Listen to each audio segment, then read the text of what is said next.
नमस्कार दोस्तों। आज का हमारा टॉपिक है रूल ऑफ लॉ की कानून का शासन। आइए दोस्तों शुरू करते हैं अपने इस छोटे से टॉपिक को। दोस्तों इस टॉपिक में हम आपको कुछ इंपॉर्टेंट फैक्ट्स, कुछ प्रमुख केस लॉ जो सभी एग्जाम में लगभग हर साल पूछे जाते हैं, इन सभी को हम इसमें वीडियो में देखने वाले हैं। तो आइए दोस्तों शुरू करते हैं। रूल ऑफ लॉ, कानून का शासन क्या है। परिचय, इंट्रोडक्शन। रूल ऑफ लॉ का अर्थ है राज्य में कानून सर्वोच्च होता है, न कि व्यक्ति। कोई भी व्यक्ति, चाहे राजा, सरकार, प्रधानमंत्री, पुलिस, नागरिक या कोई भी संस्था हो, कानून से ऊपर नहीं हो सकता। यह सिद्धांत न्याय, समानता और अधिकारों की रक्षा सुनिश्चित करता है। दोस्तों रूल ऑफ लॉ लोकतांत्रिक शासन की रीढ़ माना जाता है। दोस्तों इसकी कुछ परिभाषा एंड डेफिनेशंस है प्रोफेसर ए बी डाइसी के अनुसार। देख लेते हैं कि प्रोफेसर ए बी डाइसी क्या कहते हैं। ए बी डाइसी ब्रिटिश विद्वान ने रूल ऑफ लॉ के 3 प्रमुख सिद्धांतों को समझाया। दोस्तों इनमें से प्रमुख यानी कि पहला सिद्धांत है सुप्रीमेसी ऑफ लॉ, यानी कि कानून की सर्वोच्चता। दोस्तों इसमें बताया गया है कि मनमानी शासन यानी कि आर्बिट्रेरी पावर नहीं चलेगी। हर कार्य कानून के अनुसार ही होना चाहिए और शासन का हर निर्णय कानून पर आधारित हो। किसी भी व्यक्ति को कानून की अनुमति के बिना गिरफ्तार, दंडित या संपत्ति से वंचित नहीं किया जा सकता। आइए दोस्तों दूसरा पॉइंट देख लेते हैं, इक्वलिटी बिफोर लॉ, यानी कि कानून के समक्ष समानता। दोस्तों इसमें बताया गया है कि सभी व्यक्ति कानून की नज़र में बराबर हैं। समान अपराध पर समान दंड मिलेगा। पद, धन, जाति, धर्म, शक्ति, राजनीति, स्थिति, किसी पर भी विशेष सुविधा नहीं। और साथ ही साथ प्रधानमंत्री हो या फिर सामान्य नागरिक, दोनों पर एक जैसा कानून लागू होगा। दोस्तों इसका तीसरा पॉइंट है कि कानूनी भावना की प्रधानता, यानी कि प्रीडोमिनियंस ऑफ लीगल स्पिरिट, कानूनी भावना की प्रधानता। दोस्तों इसमें बताया गया है कि न्यायालय और उसकी स्वतंत्रता यानी कि रूल ऑफ लॉ का मूल है। न्यायालय और उसकी स्वतंत्रता रूल ऑफ लॉ का जो है मूल माना जाता है। दोस्तों फंडामेंटल राइट्स की रक्षा के लिए स्वतंत्र न्यायपालिका सरकार के दखल से मुक्त होती है और एडमिनिस्ट्रेटिव डायरेक्शंस सीमित और नियंत्रित कर दी गई है। दोस्तों अब देख लेते हैं कि भारतीय संविधान में रूल ऑफ लॉ किस प्रकार से काम करता है। भारत में रूल ऑफ लॉ को कई प्रावधानों से मजबूती मिलती है। दोस्तों पहली है संविधान की सर्वोच्चता, यानी कि सुप्रीमेसी ऑफ कॉन्स्टिट्यूशन। भारत में कानून की सर्वोच्चता को संविधान की सर्वोच्च माना जाता है, संविधान की सर्वोच्चता माना जाता है, यानी कि सभी कानून संविधान के अनुरूप होने आवश्यक हैं। दूसरा है इक्वलिटी बिफोर लॉ।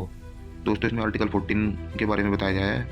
अनुच्छेद 14 आर्टिकल 14 रूल ऑफ लॉ का आधार माना जाता है। समानता का अधिकार है।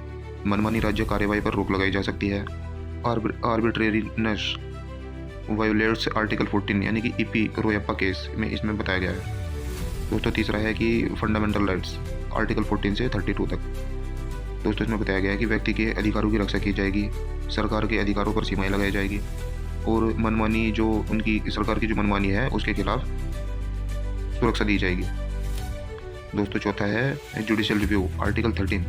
न्यायपालिका असंवैधानिक कानूनों को रद्द कर सकती है। यह रूल ऑफ लॉ की गारंटी है। दोस्तों रूल ऑफ लॉ गारंटी देता है कि न्यायपालिका किसी भी प्रकार से कोई असंवैधानिक कानून बनता है तो उसको रद्द कर सकती है। दोस्तों इसका 5वां पॉइंट है इंडिपेंडेंट जुडिशरी, यानी कि आर्टिकल 124 से 147 तक और आर्टिकल 214 से 231 तक। दोस्तों इसमें बताया गया है कि न्यायपालिका का राजनीतिक दबाव से मुक्त रहना, फैसलों में निष्पक्षता सुनिश्चित करना।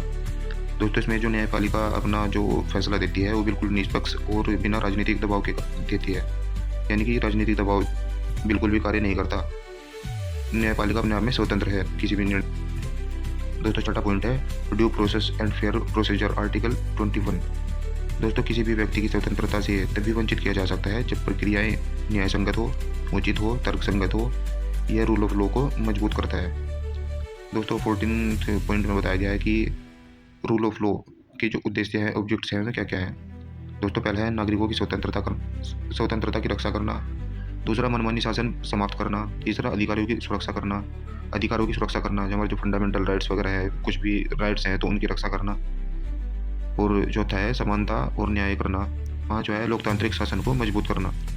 ये इसके कुछ प्रमुख उद्देश्य हैं। दोस्तों अब इसके फ़ायदे देख लेते हैं। रूल ऑफ लॉ के फ़ायदे क्या है, एडवांटेजेस। भ्रष्टाचार कम करना, जवाबदेही बढ़ती है, यानी कि हम किसी सरकार से जवाब मांग सकते हैं। न्यायपालिका पर भरोसा बढ़ता है। न्यायपालिका निष्पक्ष से स्वतंत्र होकर जो निर्णय देती है, इससे आम जनता का न्यायपालिका पर भरोसा बढ़ता है। यानी मानवाधिकारों की रक्षा, यानी किसी भी व्यक्ति की अधिकारों की रक्षा की जाती है और शक्तियों का संतुलन बना रहता है। दोस्तों अब छठा पॉइंट देख लेते हैं कि रूल ऑफ लॉ और ड्रोइट एडमिनिस्ट्रेटिव फ्रांस, इसमें एविडाइसी का मानना था कि रूल ऑफ लॉ फ्रांस के स्टेट एडमिनिस्ट्रेटिव से श्रेष्ठ है, क्योंकि वहाँ प्रशासनिक अधिकारियों के लिए अलग न्यायालय थे। मतलब आम जनता के लिए अलग न्यायालय और प्रशासनिक अधिकारियों के लिए अलग न्यायालय की व्यवस्था की गई थी। भारत में ब्रिटेन मॉडल के अधिक करीब है, यानी कि भारत जो है वो ब्रिटेन का जो मॉडल है उसके लगभग अधिक करीब है, अर्थात सभी नागरिक समान न्यायालय में जा सकते हैं। दोस्तों 7वां पॉइंट है, इसमें बताया गया है कि प्रमुख केस लॉ इसमें 3-4 प्रमुख महत्वपूर्ण केस लॉ बताए गए हैं जो एग्जाम में बार बार पूछे जाते हैं। पहला है Kesavananda Bharati versus state of Kerala 1973। दोस्तों इसमें बताया गया है कि रूल ऑफ लॉ को संविधान के बेसिक स्ट्रक्चर का हिस्सा माना जाता है। दूसरा है Maneka Gandhi versus union of India 1978। दोस्तों इसमें बताया गया है कि ड्यू प्रोसेस ऑफ लॉ और arbitrary action violates article 21 and 14। तीसरा है ईपी रोयप्पा केस 1974। इसमें मनमानी आर्बिट्रेरीनेस को समानता का शत्रु बताया गया है। दोस्तों चौथा केस है इंदिरा गांधी वर्सेस राज नारायण 1975। दोस्तों इसमें रूल ऑफ लॉ को लोकतंत्र का आवश्यक तत्व कहा गया है। दोस्तों अब देख लेते हैं कि रूल ऑफ लॉ के आधुनिक आयाम क्या है। पहला है मानवाधिकारों की सुरक्षा करना, सुशासन, गुड गवर्नेंस, ई गवर्नेंस और पारदर्शिता, जेंडर समानता, वैधानिक जवाबदेही, प्राकृतिक न्याय, नेचुरल जस्टिस। ये इसके कुछ प्रमुख आधुनिक आयाम हैं। दोस्तों अब इसका हम कंक्लूजन यानी निष्कर्ष देख लेते हैं। इसका निष्कर्ष क्या है, रूल ऑफ लॉ का निष्कर्ष क्या है। रूल ऑफ लॉ एक स्वतंत्र, समान और न्यायपूर्ण समाज की नींव है। समाज में शांति, न्याय, समानता और जवाबदेही तभी संभव है जब कानून सर्वोच्च हो, व्यक्ति नहीं। दोस्तों इसमें भी बताया गया कि जो भारत में संविधान, न्यायपालिका और नागरिक के जो अधिकार हैं वे रूल ऑफ लॉ को अत्यंत मजबूत बनाते हैं। दोस्तों यह था आज का हमारा टॉपिक रूल ऑफ लॉ। उम्मीद है आपको बिल्कुल आसान भाषा में एकदम समझ में आया होगा। दोस्तों यदि आपको किसी भी टॉपिक पर वीडियो चाहिए तो आप हमें कमेंट करें और हमारे चैनल को लाइक और शेयर सब्सक्राइब जरूर करें ताकि नेक्स्ट वीडियो जो अपलोड होगी आपको तुरंत सबसे पहले मिले। मिलते हैं नेक्स्ट वीडियो में, तब तक के लिए बाय एंड जय हिंद दोस्तों।